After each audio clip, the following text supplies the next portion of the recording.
Hello guys, I'm Mona. Let me tell you about my story. I started as a simple housewife after marrying my husband Ian. We met through a dating site and instantly fell in love. I was in a really dark place when we first met. I had just lost my mother in a bad accident and was taking care of my severely injured father while working a small job. Ian came into my life and showered me with care and affection. I thought it was all real. My dad, too, loved him like his own son. None of us knew back then that Ian would turn out to be a horrible man. The incident that I'll talk about happened much after my father passed away. Ian and I had already gotten married by then.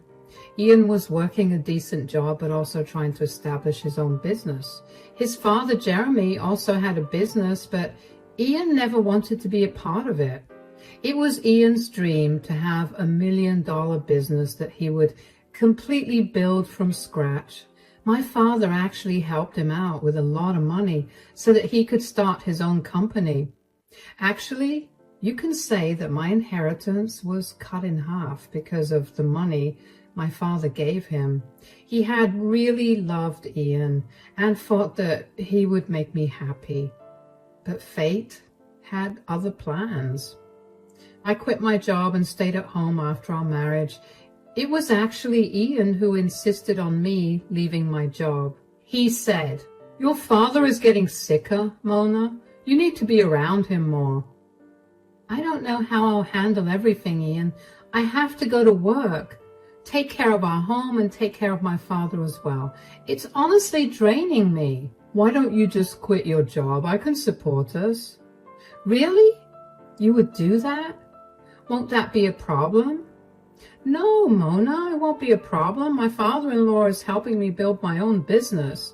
The least I can do is to make sure he gets to spend as much time with you as possible." Back then, Ian's sweet gesture had warmed my heart. We had multiple discussions and in the end agreed that it would be okay if I left my job.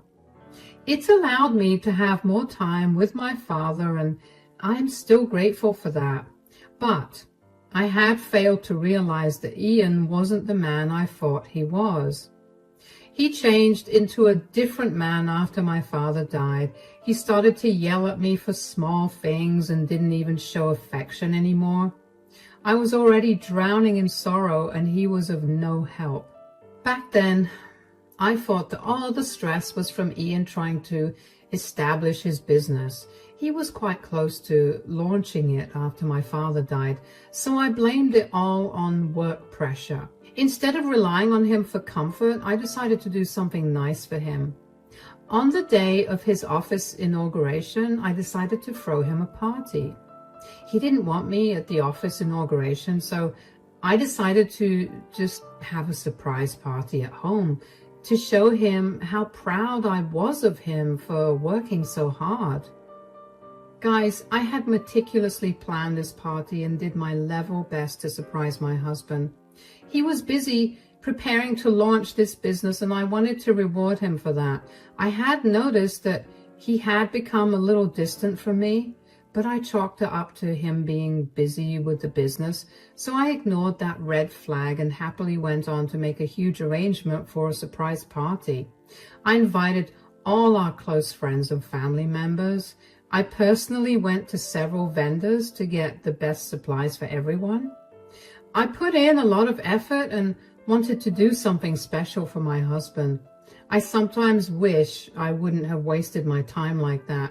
I did manage to arrange a grand party, but I never expected to be turned into a fool on that very day.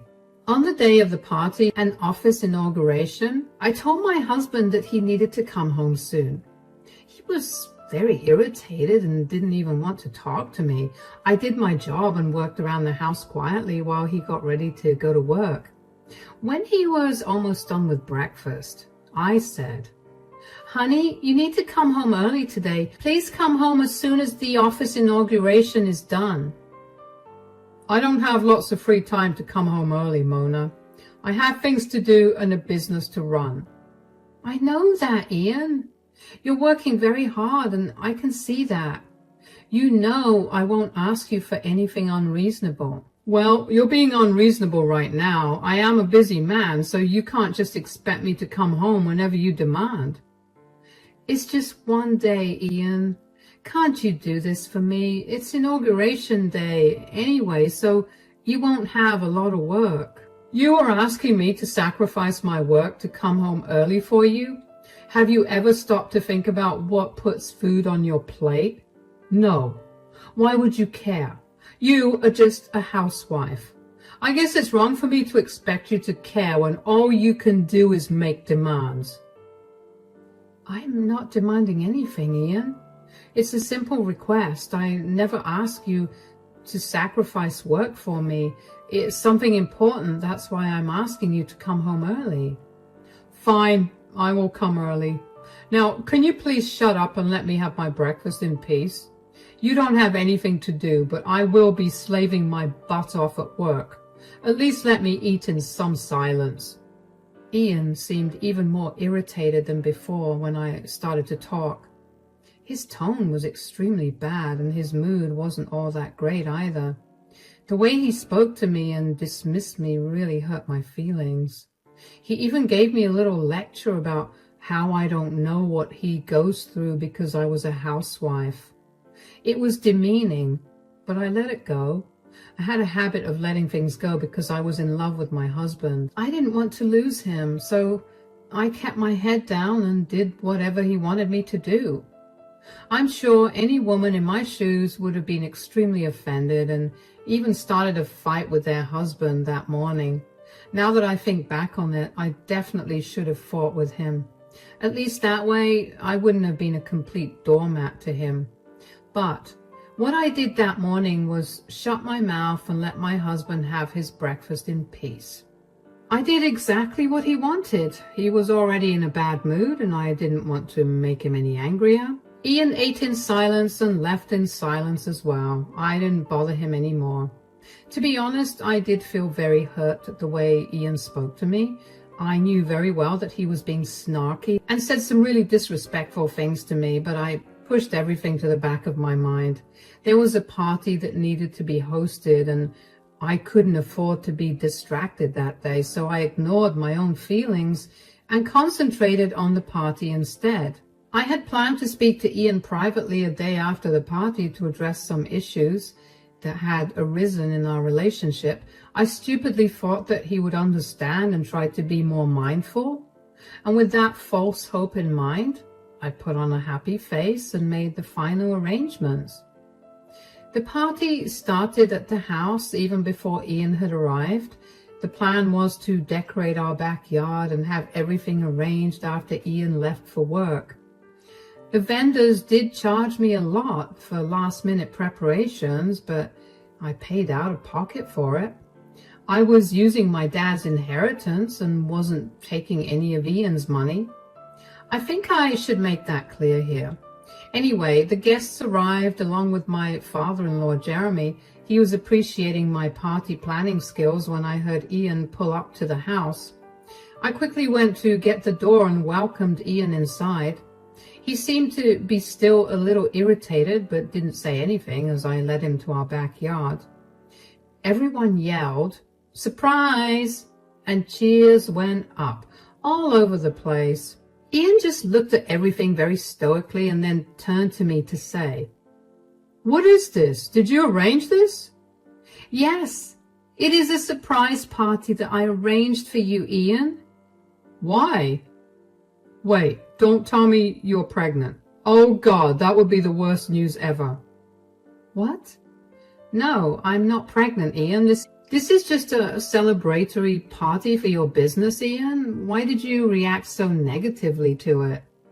"For a moment, I thought you would spring some kind of pregnancy news on me. Thank God you weren't able to trap me so easily." The way Ian was talking was starting to sound alarm bells in my head. He was really concerned I would end up revealing some pregnancy news to him. He was afraid that the party was a way to announce that he would be a father. What was exceptionally bizarre was that he was scared to have a child with me. He also said that my having a child would mean he would be trapped. Those sentences did not make sense coming from my own husband. I was a little shaken by his words and didn't know what to say, so all I could say was, "What do you mean, Ian? How would getting pregnant be bad news for you?"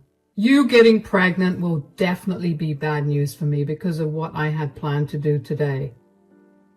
"What have you planned to do, Ian? I don't know anything about it." "Well, looks like you are not the only one who arranged a surprise. I hate to have to do this publicly, but I see no other way now. Here, these are for you." Ian handed me a bunch of papers right in front of everyone. I was really confused and looked down to see what those papers were about. I didn't have to read far to know what Ian had handed me. My eyes went wide with shock and I started to shake a little.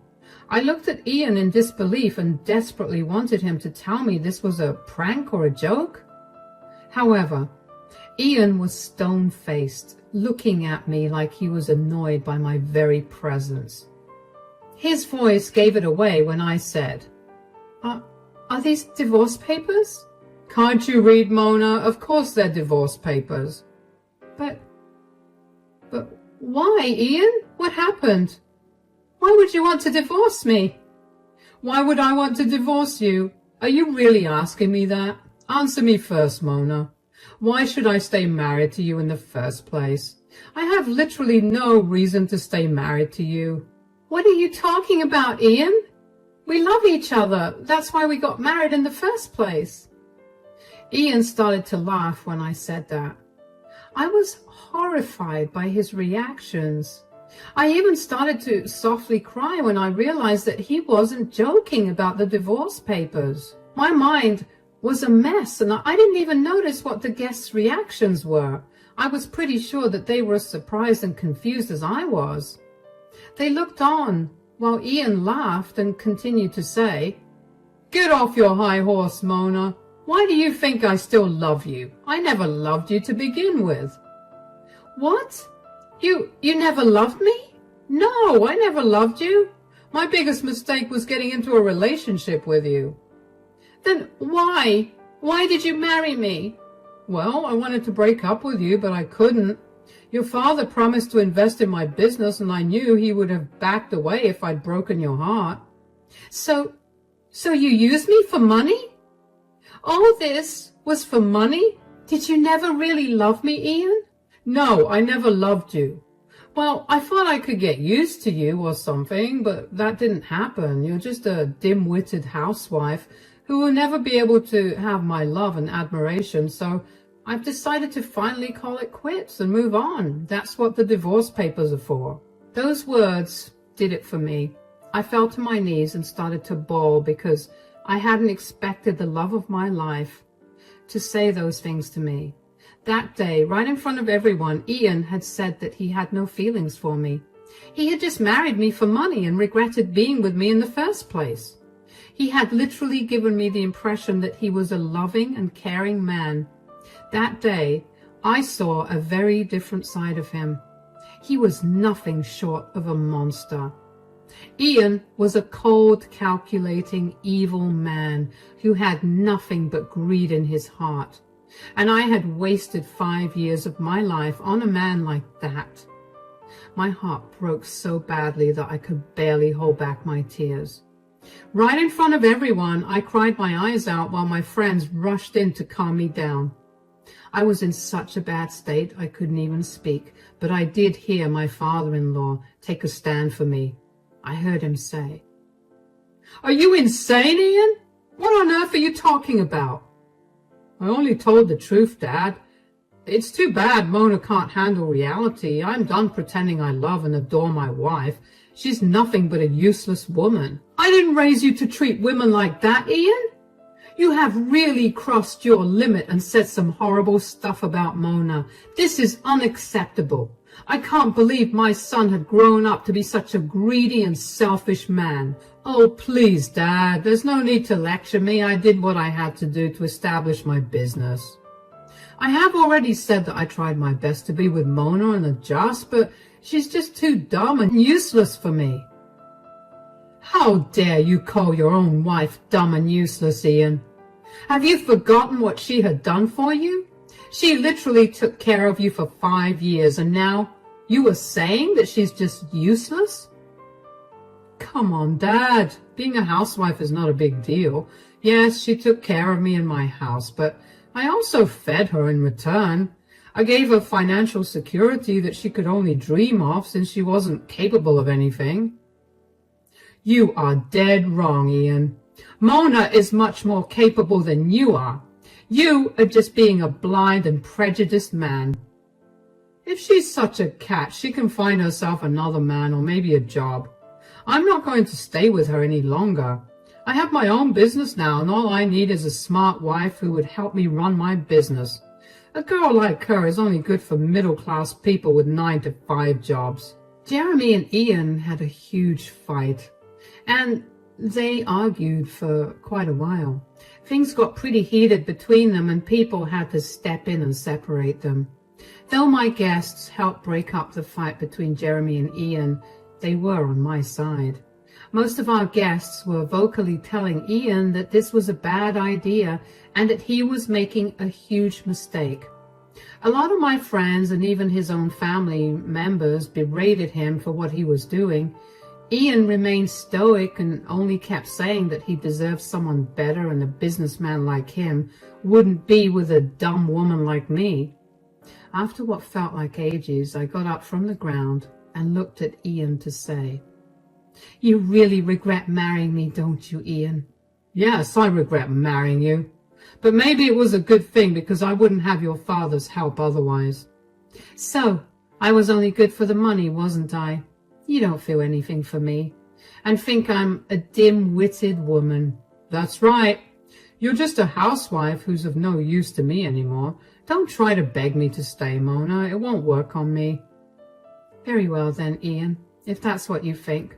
I won't beg you to stay. You want a divorce, right? Fine. I'll give it to you. As long as your terms are fair, I won't fight the divorce." Ian seemed satisfied with my answer and said that he expected me to hire a lawyer and set up a meeting, saying that he simply retreated to the house and didn't even look back. He didn't care about the party I had set up. Maybe I was stupid for thinking that, but I had spent a lot of effort hosting the party. Ian cared nothing about it. All he wanted was to get away from me. He didn't like that his guests, including his own family and friends, were speaking against him, so he didn't even bother to stay. After he whirled around and left, I started to cry again. People came to my side and comforted me as long as they could. I requested them to have dinner before they left because I didn't want the food to go to waste. We actually sat down for dinner where everyone advocated for me and told me how they thought Ian was being a horrible man. Some of them even offered to talk to Ian and drill some sense into him. I politely declined. The dinner went on and Ian didn't even bother to show up. After everyone left, I simply went to the guest room to sleep. In the next few days, I moved out of the house and into a friend's place. The house was in Ian's name, and he had inherited it from his grandfather before our marriage, so I had no claim to the place. I had to leave anyway, so I left as soon as I could. I didn't want to be around him anymore. He mostly ignored me, but every time I looked at him, I was reminded of his betrayal and his nasty attitude. So when my friend offered me her place until I got a job, I immediately took the chance and left. After I moved out, Jeremy wanted to speak to me one day. We met in the local cafe and talked. Jeremy said, "I'm sorry for what my son has done, Mona. I can't believe I raised a horrible man like that. I don't even know where I went wrong." "It's okay, Jeremy. There's no use blaming yourself. It's not your fault. This is all on Ian." "You're right, Mona. You know, when he introduced you to me and my wife, we were thrilled to know you. We knew you would make our son very happy." "Well, looks like I failed to do that, Jeremy. I let down both of you." "Don't be ridiculous, Mona. My wife would be turning in her grave if she saw how badly Ian treated you. You actually did a good job. Without your help and support, he wouldn't have been able to start his stupid business. Your contribution to his life is something he just can't appreciate. It's his loss, actually. I have accepted that my contribution means nothing to him, Jeremy. In his eyes, I'll always be a useless housewife. At that point, I had tears in my eyes again. I don't know why I cried for a nasty man like Ian. Maybe I was just crying for my own hurt self. You might think that I don't have any self-esteem, but that's not true. I knew I had been disrespected. Those tears were for my innocent self, who thought she could have a happy life with Ian. Seeing tears in my eyes again, Jeremy's face softened and he said, "Do you want me to speak to Ian again, Mona? I can do that, you know. Maybe I'll call some of his friends and family and make him see that he's wrong." "No, Jeremy, I really appreciate your help, but I don't want that. I can't forget what he said to me. Jeremy, I think it's better for me to move on." "So, you're dead set on a divorce?" "Yes. This is the only way. I don't want to be shackled to a man who doesn't want me. I will figure out something for myself."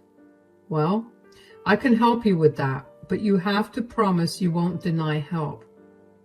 "Do you really want to help me, Jeremy? What will you do?"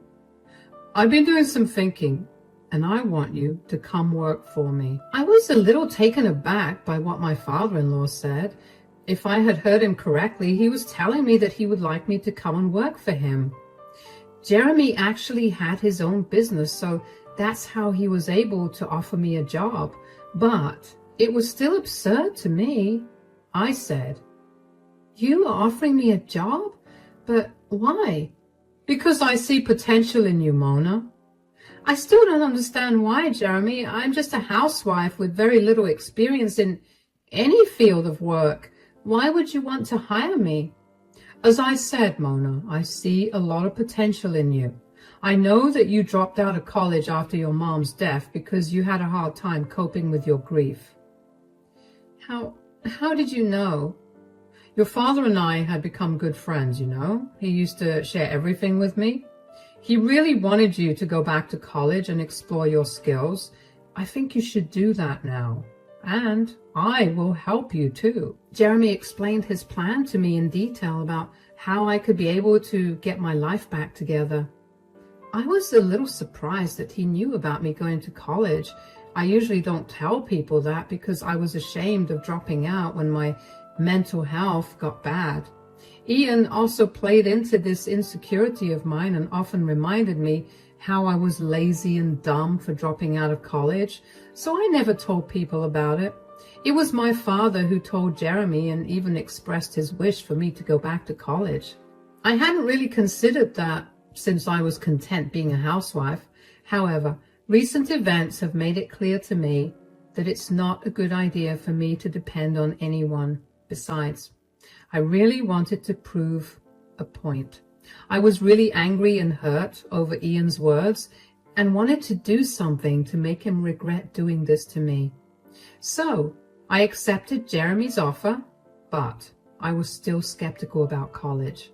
I said, "I don't know about college though, Jeremy. I don't have much money anyway. I'm pretty sure whatever I have left from my dad's inheritance will be gone to hire a lawyer. Then I would have to sustain myself till I get alimony." "Oh, you don't have to worry about that, Mona. You can join straight away, so you will be on a payroll soon. You can also take classes once the divorce has been finalized and Ian buys you out of the company." "But if you do that, you'll be going against your son, Jeremy. He might end up hating you and not speaking to you again." "Well, it'll be a good thing because I don't want to speak to him either. He has become a horrible person and my own morals wouldn't allow me to be in his company anymore. Our relationship pretty much ends here." I gave Jeremy some time to think about this. In fact, I needed some time to make a decision as well. In the end, we decided to go ahead with our plan. I started to work at Jeremy's company while also preparing for a divorce. Getting a divorce was fairly easy because it was a mutual divorce. Ian didn't put up a fight when I asked him for 50% of his company. He had plenty of money stashed away from his last job because he had been planning to leave me for a while. Since Ian's company was in its infancy, Ian thought it would be the best time to buy me out. He was confident that his business would make big profits, and when that happens, the money he spent on me wouldn't matter. Anyway, the divorce happened in the next 8 months. Ian and I didn't stay in contact. He did get to know about my new job in his dad's company. He had made a rude comment about how I can only get a job through charity and will always work under someone. The comment would later come to haunt him. 3 years passed and I started to slowly take over Jeremy's business. I went to college with the money I got from my divorce. After completing my degree in business studies, I started to take active control of Jeremy's company at his insistence. By then, he had been completely cut off from Ian, who didn't want him around anyway. I guess he was a little ashamed that his father ran a small business, and that's why he never wanted to take over his father's company in the first place. Anyway, he had really put a lot of time and money into his company, but it didn't quite work as he had planned. His company was sinking, and he was actually deep in debt. It was fairly public news. I knew about it, and I used that opportunity to show him how wrong he was about me. Ian and I ran into each other at a business conference. He was stunned to see me and said, "Hey, Mona, nice to see you after so long." "Hello, Ian. It really has been a long time since I've seen you." "I guess you're here to represent my dad's company?" "Well, it's actually my company as well. I own 50% of the company now.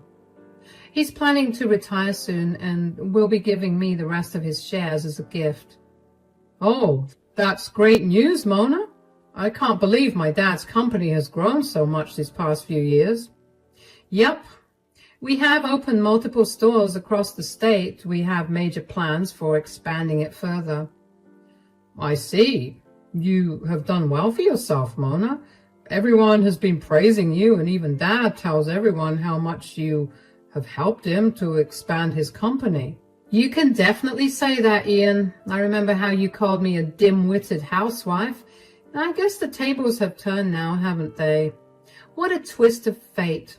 Somehow your dumb ex-wife made it with your father's small business, but your business is on its last leg." Ian actually looked away in shame as I said that. When he approached me at the conference, his entire demeanor was different. Gone was his obnoxious attitude. Instead, he seemed excited to see me. Too bad it did nothing for me. I was just there to remind him of what he did to me and how wrong he was. His own father chose to leave me half of his company because he wanted me to be the sole owner, since I had put in the effort. He didn't want to leave anything to his worthless son, who had looked down on his father's business. Ian, in his delusion, had not only lost a wife who loved him, but also his father who supported him. Now, the business he had dreamed about was failing as well, so he actually didn't have much to say when I confronted him again. He mumbled an apology and left in shame. After that night, Ian tried to get in touch with me. He wanted us to try again and help him recover his business from failing completely. I laughed at him and rejected both of his requests. Ian had not changed even a little, so I didn't feel any pity for him when his company finally went down. Due to his poor management of finances, he was drowning in debt, and even with the sale of his company, he couldn't get out of it, so he had to file for bankruptcy in the end. He is working a 9-to-5 job again after all these years. Meanwhile, I have gained full ownership and control of Jeremy's company. He has retired, but helps me out with advice sometimes. Today, I'm actually known as an eminent businesswoman in my city. Although I wasn't able to establish a $1 million company with Jeremy's help, I did prove my worth to my ex and the world. I also hope I made my father proud.